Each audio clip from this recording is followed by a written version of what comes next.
Assalamualaikum warahmatullahi wabarakatuh. Selamat siang Sobat Bawaslu yang berbahagia dimanapun Anda berada. Jumpa lagi dengan Bawaslu Kabupaten Demak dalam episode Bingkai Tali, Bincang Demokrasi Kota Wali, episode pertama kali ini. Sebelumnya tentunya kita mari panjatkan puji syukur kehadirat Allah Subhanahu wa Ta'ala, karena bagaimanapun kita usaha untuk bisa berada sampai sekarang ini tidak lepas dari karunia Allah Subhanahu wa Ta'ala. Dengan syukur, insya Allah nikmat kita akan ditambah oleh Allah. Janji Allah, la in syakartum la azidannakum wa la in kafartum inna adzabi lasyadid. Jika engkau mensyukuri nikmatku, kata Allah, akan aku tambah nikmatnya. Insya Allah dengan kita biasa syukur, kita akan ditambah nikmat kita dan bisa beraktivitas positif terus dari nikmat itu. Sobat-sobat Bawaslu yang berbahagia, untuk siang ini Bawaslu Pak Kabupaten Demak menghadirkan salah satu anggota Bawaslu Kabupaten Demak yang membidangi SDMO dan Diklat atau Sumber Daya Manusia, Organisasi dan Diklat. Beliau slow tapi pasti, slowly but sure. Nah, kelihatannya diam-diam tapi memang benar-benar tegas. Beliaulah Mas Ahmad Sobahus Surur. Selamat siang. Selamat siang, Pak. Terima kasih bisa bergabung dengan kami di sini, dan monggo silahkan bisa menyapa sobat-sobat Bawaslu di sana. Sebelumnya saya sapa dulu sahabat-sahabat Bawaslu. Terima kasih atas waktu dari tim Humas Bawaslu Kabupaten Demak yang memberikan kesempatan perdana Bingkai Tali ya Pak, ya. Bingkai Tali. Pada siang hari ini kita akan berbincang berkaitan kelembagaan Bawaslu, yaitu tentang SDM organisasi yang disebutkan Pak Dwi Afladi. Saya salah satu komisioner Bawaslu Kabupaten Demak, divisi SDMO dan Diklat. Itu Pak Dwi Af. Oke. Sobat-sobat yang berbahagia, untuk kesempatan ini sebagaimana tadi sampaikan, kita akan berbincang seringan-ringan saja terkait dengan kepemiluan, khususnya pengawasan, dan breakdown-nya lagi tentang bagaimana sumber daya manusia Bawaslu Kabupaten Demak dalam perannya dalam pengawasan pemilihan umum maupun dalam pengawasan pemilihan pada kemarin tahun 2024, dan juga apa yang dilakukan oleh Bawaslu khususnya di SDMO ini pada tahapan-tahapan setelah tahapan seperti tahun 2025 ini ke depan. Apakah SDMO di Bawaslu Demak itu yang dilakukan apa saja, dan ini mari kita akan dicerahkan, kita akan bersama-sama dicerahkan oleh beliau Bapak Ahmad Sobahus Surur. Ini nanya saya memanggil apa, Pak Ahmad, Pak Ahmad, atau Pak Surur atau Surur ya Pak? Surur, lebih familiar. Lebih familiar ya, oke. Begini Pak Surur, kemarin di pemilihan umum itu dan juga pemilihan ya di Bawaslu itu kan ada beberapa, seperti yang kita ketahui, yang diketahui Bawaslu ada beberapa divisi, yang diantaranya di Panjenengan itu yang membidangi divisi SDMO. Itu perannya apa ketika dalam pengawasan? Padahal di pengawasan kan ada sendiri yang melakukan pengawasan. Terus yang di SDMO itu perannya apa? Jadi, terima kasih. Yang pertama saya mengucapkan alhamdulillahirabbil alamin ya, karena kita sudah selesai tahapan pemilu maupun pilkada di 2024. Jadi alhamdulillah kita selesai dengan tanpa ada masalah yang timbul. Jadi agak berat juga untuk pemilu kemarin ya Pak Doaf.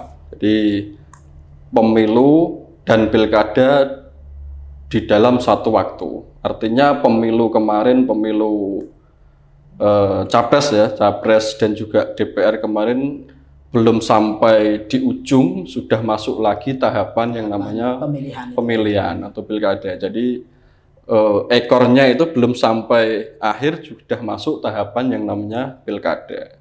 Jadi kemarin kita selaku di divisi SDM dan membidangi SDM tentunya ya ini start juga ketika masuk tahapan pilkada kita mempersiapkan badan ekdo kita. Yang pertama itu adalah badan ekdo di kecamatan, jadi pengawas kecamatan. Jadi perlu sahabat Bawaslu ketahui, Bawaslu ini tidak hanya di kabupaten, tidak hanya pimpinan di kabupaten, tapi ada juga sampai di kecamatan, bahkan sampai di tingkat TPS. Jadi yang mulai awal untuk membantu kita melakukan pengawasan di pilkada itu pertama adalah perekrutan badan ekdo di Panwascam. Jadi di kecamatan itu kita ada pengawas kecamatan 3. Di 1 ketua merangkap anggota dan 2. Dia ada 3 pengawas pemilu kecamatan itu. Sebentar Pak. Ya. Personil pengawas di kabupaten, pengawas Bawaslu itu ada personilnya, jadi di tingkat kabupaten ada sendiri, terus di tingkat kecamatan ada sendiri, nanti desa ada sendiri begitu. Iya, jadi dan itu di wilayah SDMO. Ya, jadi untuk rekrutmen badan ekdo itu ada di PIC SDM, mulai dari perekrutan pengawas kecamatan itu sampai nantinya di tingkat TPS. Jadi yang awal rekrutmen adalah yang kita siapkan adalah pengawas kecamatan. Jadi ada 42 pengawas kecamatan yang ada di wilayah Kabupaten Demak. Dari per kecamatan 3 ya. Per kecamatan 3. Di Demak itu. Ini kita ada 14 kecamatan, betul. Berarti jumlahnya 42 itu. Jadi kita rekrutmen itu ya banyak dinamika ketika rekrutmen itu karena memang aroma pemilu itu masih terasa gitu kan. Jadi kalau pemilu itu tahapannya panjang banget ya. Langsung disusul dengan pemilihan dan itu badan ekdo di kecamatan tidak langsung melanjutkan di pemilihan itu, tapi instruksi Bawaslu RI adalah untuk rekrutmen ulang itu. Jadi mau nggak mau kita ada macam evaluasi begitu Pak ya. Jadi ketika mereka itu melaksanakan tugas di pemilu itu ada evaluasi lagi, kemudian di pemilihan dilaksanakan satu perekrutan lagi. Jadi untuk rekrutmen Panwascam di pemilihan itu memang ada 2 tahap Pak Doaf. Yang pertama kemarin adalah existing atau evaluasi itu yang disampaikan tadi, itu adalah evaluasi kinerja Panwascam pemilu itu. Nah itu dievaluasi, ada tes tertulis ya, kalau memang yang layak diteruskan. Nah, yang layak itu nilainya diteruskan. Jadi kemarin memang hampir 50% itu Panwascam yang pemilu. Jadi kita masih membutuhkan separuhnya itu untuk pilkada. Nah ini juga tantangan kita juga ketika merekrut yang baru, karena memang masuk dilantik tahapan sudah jalan. Nah dan ada juga yang Panwascam itu memang belum pernah juga yang menjadi pengawas desa ataupun pengawas TPS itu. Ada memang murni baru, yaitu memang tantangan kita sebagai koordinator ya di tingkat Bawaslu untuk bagaimana meningkatkan kapasitas dengan cepat karena memang tahapan itu sudah berjalan gitu Pak. Itu berarti ya, termasuk TUSI SDMO juga melakukan pendidikan pelatihan kepada pengawas-pengawas ad hoc itu juga apa ya? Ya, jadi di SDM juga bertanggung jawab untuk meningkatkan kapasitas, juga bagaimana di tingkatan kecamatan itu di sekretariat ya khususnya itu kan di kecamatan ada 3 orang ya, 1 ketua dan anggota itu kan beda-beda ya untuk pola pikirnya dan itu bagaimana untuk secara kolektif bagaimana pengawasan itu bisa dilakukan. Nah itu tugas dari termasuk SDM, jadi bagaimana untuk merancang diklat untuk meningkatkan kapasitas pengawas itu gitu. Jadi soliditas mereka itu merupakan tanggung jawab dari SDM yang membangun mereka tetap solid dalam melakukan pekerjaan. Oh iya Pak, kaitannya di kecamatan apa hanya 3 itu, tidak ada personil lagi? Jadi sesuai dengan Perbawaslu kita ya, jadi di kecamatan itu selain 3 pengawas ad hoc tadi, pengawas pemilu dibantu dengan staf sekretariat. Seperti yang ada di kabupaten. Nah, sama ya. Sama ya. Cuman bedanya kalau di tingkat kecamatan itu ada 8. 8 itu plus 2 pendukung. Jadi yang 1 kepala sekretariat, kedua adalah bendahara PUMK itu, yang 4 itu staf teknis. Itu ASN semua? Untuk yang ASN memang sesuai aturan kepala sekretariat dan juga bendahara atau PUMK itu pengeluaran. Itu dari kecamatan yang statusnya PNS. Kalau yang staf teknis itu bisa dari luar yang penting berkompeten dalam tugasnya itu betul. Ya. Itu tugasnya memang untuk membantu pengawas ad hoc itu secara teknis. Jadi mereka memfasilitasi Panwascam bagaimana kerjanya itu bisa efektif, maksimal itu kan. Jadi untuk memfasilitasi itu. Jadi sama termasuk di kabupaten, tingkat kabupaten kan juga ada staf sekretariat dan juga sama yang itu. Menyeleksi mereka itu dari kabupaten. Untuk yang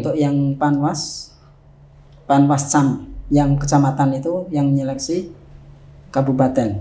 Untuk pengawas ad hoc kecamatan itu memang di kabupaten, Bawaslu kabupaten membuka pendaftaran dan lain sebagainya persyaratannya itu, dan untuk mendaftar kita di Bawaslu kabupaten.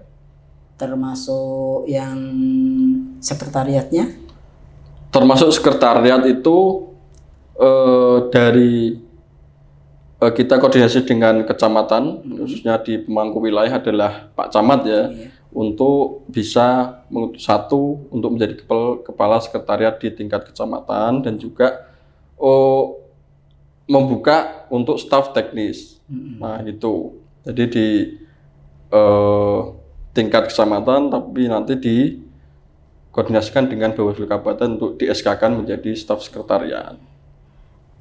Kendala lain selain kan tadi ada disampaikan juga ada kendala ketika perekrutan kecamatan itu karena mereka ya sebagian ada yang sudah pernah melaksanakan di tingkat ketika pemilu, kemudian yang sebagian itu belum. Itu ada kendala tidak pada perjalanannya Pak, perjalanan pengawasan itu mereka? Jadi untuk yang saya sampaikan di awal ya, untuk memang yang menjadi kendala itu kan salah satunya adalah yang baru tadi, baru dilantik sudah masuk tahapan. Nah ini bagaimana cara kita untuk meningkatkan itu. Nah itu menjadi di awal-awal menjadi kendala kita, tapi seiring berjalannya waktu sudah bisa menyesuaikan. Jadi artinya untuk tugas-tugas pengawasan alhamdulillah sampai akhir tidak ada kendala gitu. Strategi apa yang panjenengan itu terapkan dalam rangka memberikan pelatihan kepada mereka itu Pak? Kaitannya dengan yang ya untuk menselaraskan antara pengawas yang baru dan yang lama itu. Jadi strateginya di awal memang Jadi kemarin itu di tingkat kecamatan ya, jadi kita flashback di pemilu itu eh, secara keseluruhan di 14 kecamatan ini memang masih ada yang tertinggal, artinya masih ada satu, minimal satu di tingkat kecamatan adalah pengawas pemilu yang lama. Saya kira tidak ada yang full orang 3 baru semua ya. Jadi Jadi di antaranya ada satu strategi sharing, Pak ya. Sharing pengetahuan bagi mereka yang lama itu terus memacu yang baru untuk bekerja sama, benar itu ditekankan. Ya itu memang ditekankan sejak awal untuk bagaimana sharing dengan yang lama dan juga dari Bawaslu Kabupaten pun mensupport dengan kegiatan koordinasi. Nah, itu setiap minggu kita sering koordinasi dengan pengawas kecamatan sesuai dengan divisi yang dibidangi ya, mungkin termasuk pengawasan dan juga bagaimana penanganan pelanggaran. Itu hampir setiap minggu kita ketemu di kantor untuk berdiskusi bagaimana untuk ke depan melakukan pengawasan. Termasuk gitu, juga monitoring ke bawah, Pak? Kaitannya kalau monitoring ke bawah, supervisi kita sudah terjadwal, kita tertata rapi dengan jadwal. Kita sering ke kecamatan, kita melihat bagaimana kendala-kendala yang ada di kecamatan itu bagaimana, dan kita bisa memberikan masukan, solusi, sehingga untuk berjalan itu sesuai dengan kebijakan yang ada di kabupaten. Gitu. Itu di tingkat kecamatan ya. Kemudian ke bawahnya, di bawah kecamatan itu ada personel pengawas apa itu, Pak? Jadi selain di tingkat kecamatan, kita memang dibantu oleh pengawas edik juga, kita yang namanya pengawas kelurahan atau desa, PKD disingkat ya, gitu. Nah itu kita juga ada pengawas yang ada di tingkat desa. Jadi di 249 desa itu kita ada semua perwakilan setiap desa. Kita punya pengawas 3 per kecamatan. Kalau ada 14 berarti ada 42 ya. Kemudian 1 pengawas desa dengan jumlah 249 desa itu 249. Kalau di tingkat desa mereka sendiri atau jadi, ada yang membantu? Di tingkat desa itu memang mereka sendiri, Pak. Tidak ada sekretariat seperti kecamatan itu? Tidak, kita beda dengan di tingkat kecamatan ya. Kita memang kalau di desa itu satu untuk PKD.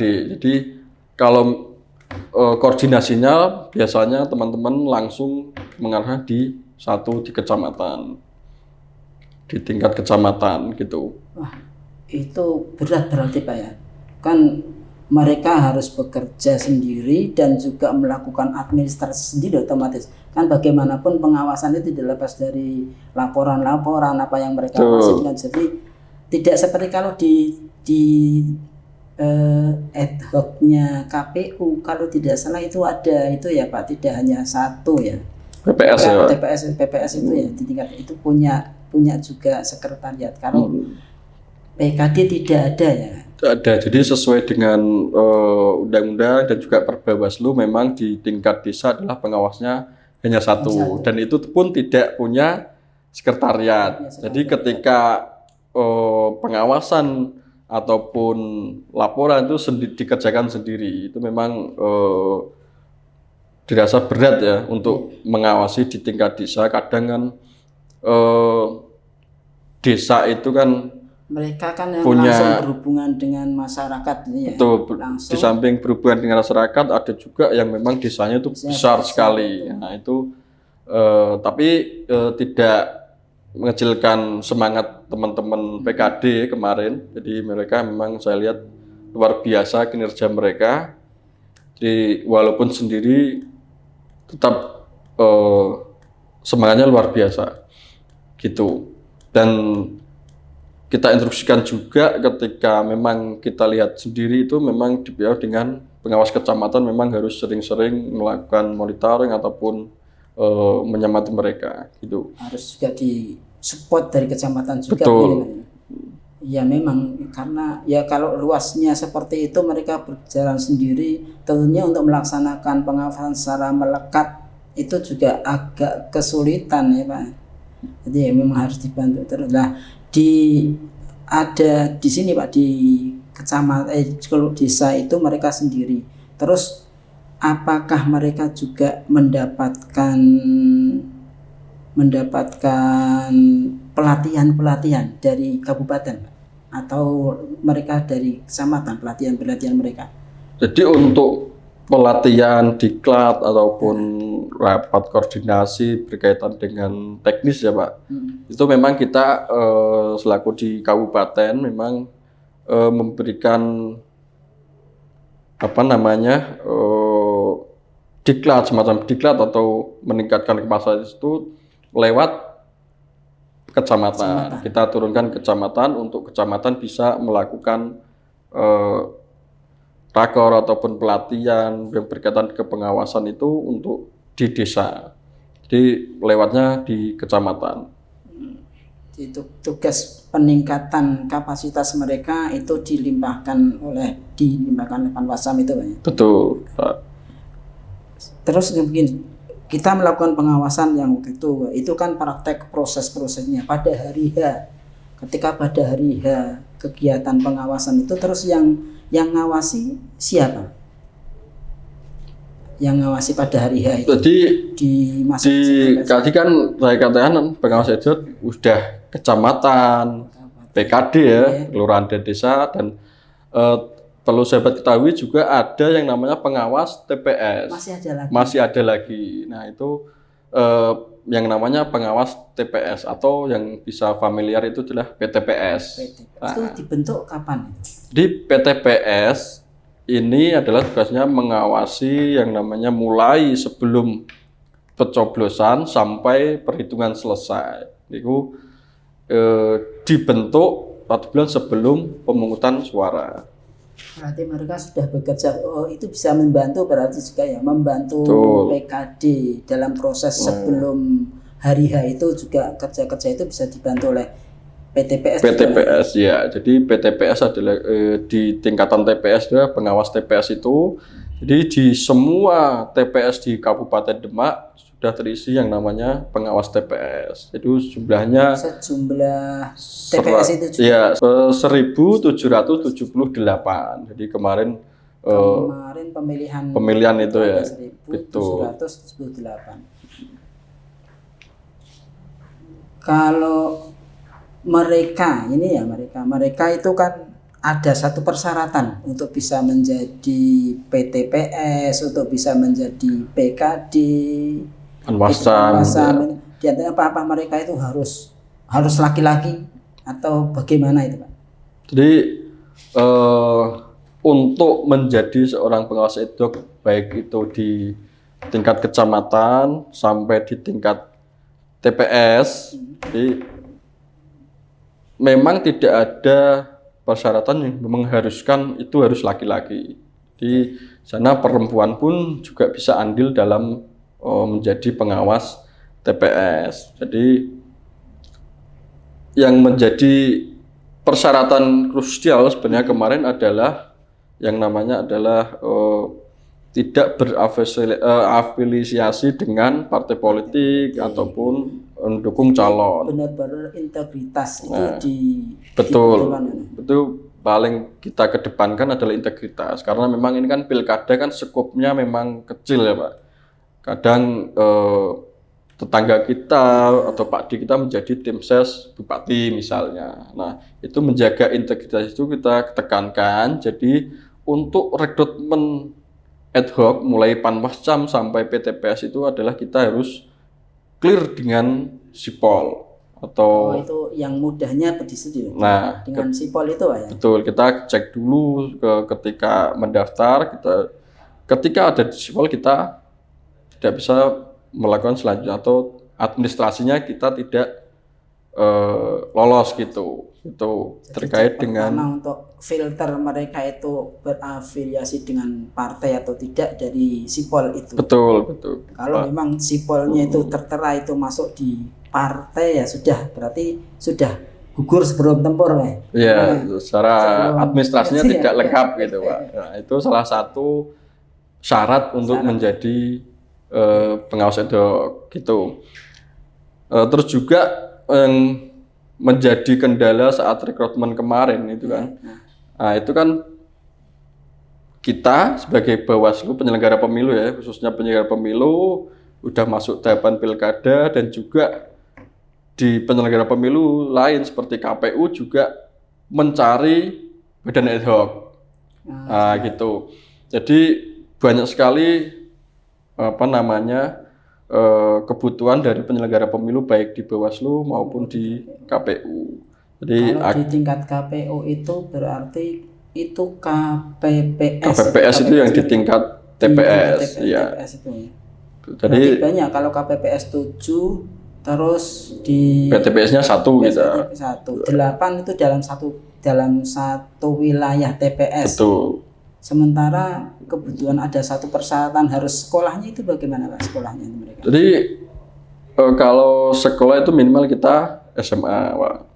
Di tingkat Panwaslu kecamatan itu tingkat SMA. Mereka harus SMA, terus usia kita minimal 21 tahun 21 untuk tahun.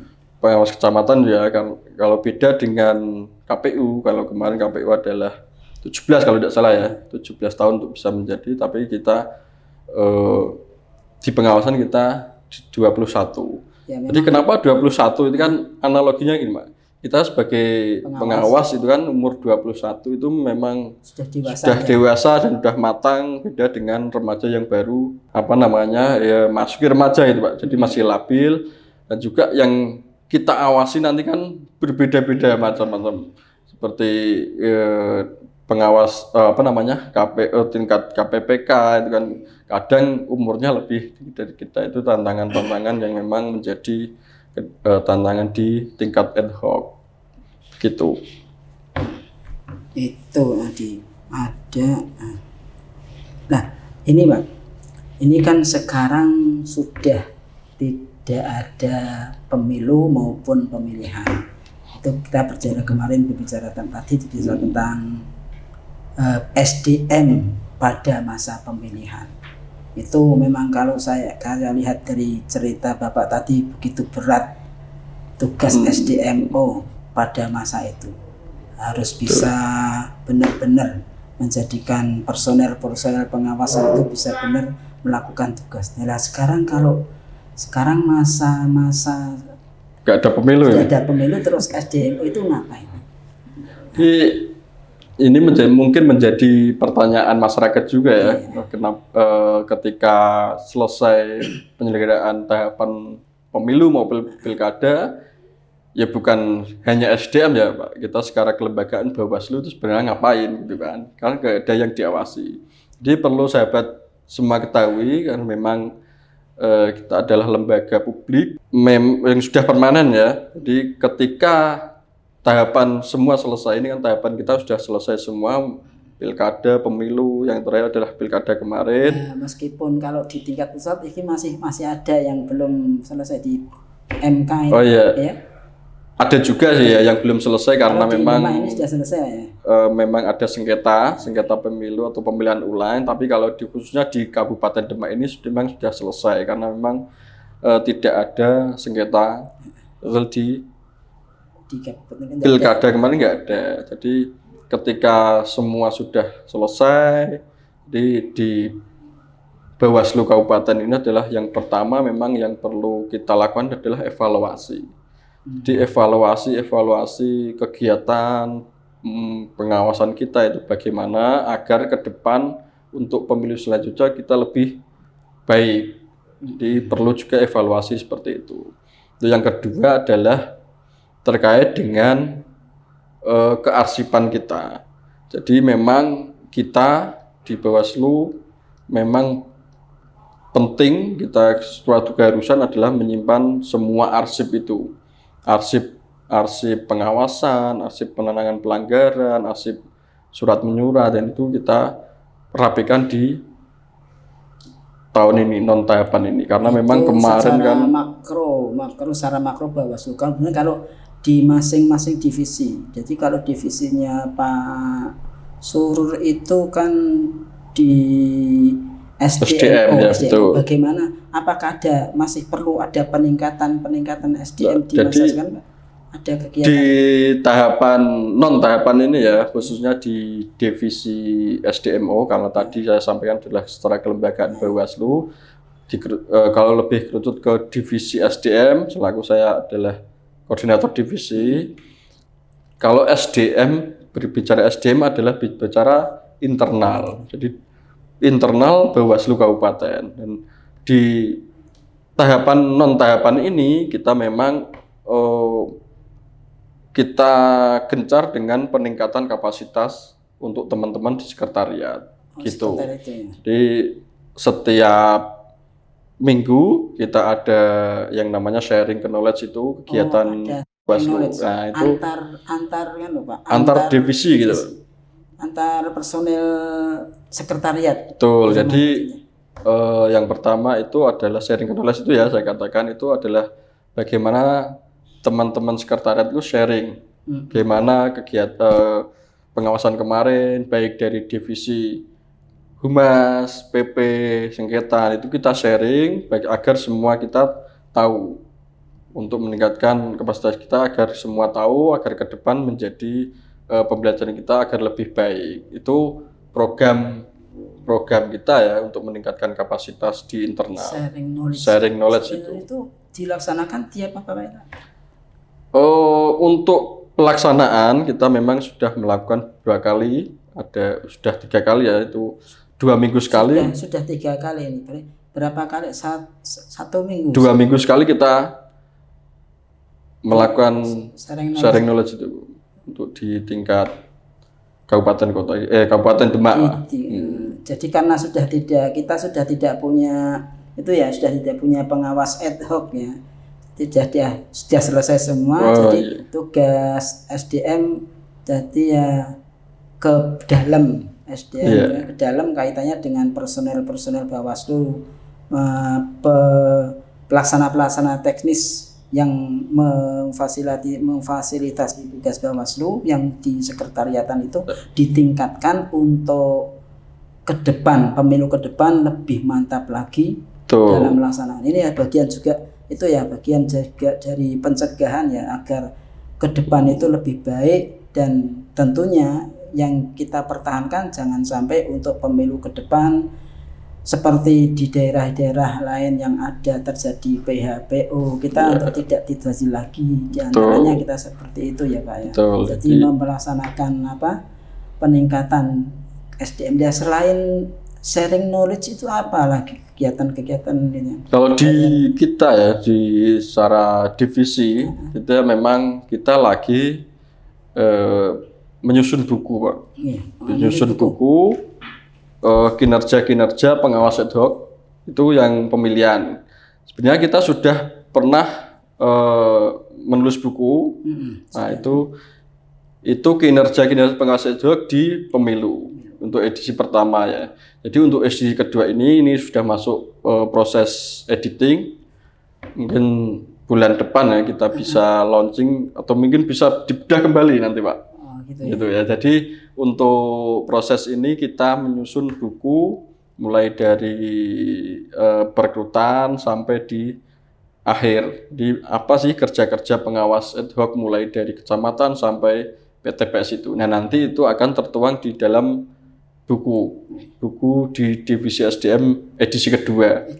Ya, ini proses penyusunan, mungkin ini sudah editing ya, tinggal. Itu sangat bermanfaat sekali untuk hazanah bagi teman-teman sahabat Bawaslu, tentunya kaitannya dengan teman-teman yang berkeinginan atau punya maksud untuk ikut bergabung dalam pengawasan. Itu bisa untuk bersama-sama, untuk bisa mengkaji, melihat nanti buku sejarah ya, termasuk sejarah itu sejarah ya. Oh ya, karena udah kemarin ya, jadi sejarah bagaimana pengawasan. pengawasan Ya. ad hoc, kinerja pengawas ad hoc di pemilihan 2024. Betul. Tidak terasa ini Pak Surul, kita sudah hampir lebih dari setengah jam yang kita bincang-bincang semua setengah jam ya. Jadi alhamdulillah ya, tentunya kegiatan yang seperti ini akan terus bisa dilanjutkan ya Pak. Betul. Kaitannya dengan bincang demokrasi Kota Wali. Ya. Ini episode pertama. Betul. Yang selanjutnya mungkin akan bertemu lagi dengan episode selanjutnya. Ya, betul. Nah, terima kasih Pak Surul kehadirannya. Ya, terima kasih. Sebelum tutup ya, karena memang ini adalah penyelenggara pemilu ya. Salah satu penyelenggara pemilu adalah tugasnya adalah pendidikan politik. Jadi mungkin seperti ini Pak Joaf ya, podcast dengan salah satunya podcast ini untuk menjadikan pendidikan politik bagi masyarakat untuk demokrasi ke depan yang lebih baik gitu. Oke, terima kasih Sobat Bawaslu yang berbahagia dimanapun Anda berada. Demikian kita bincang-bincang ringan kaitannya dengan demokrasi Kota Wali, ya, dikenal dengan satu istilah di Bawaslu Kabupaten Demak, yaitu bingkai tali episode pertama. Sampai jumpa, bertemu dengan bingkai tali episode kedua nanti. Bersama rakyat awasi pemilu, bersama Bawaslu tegakkan keadilan pemilu.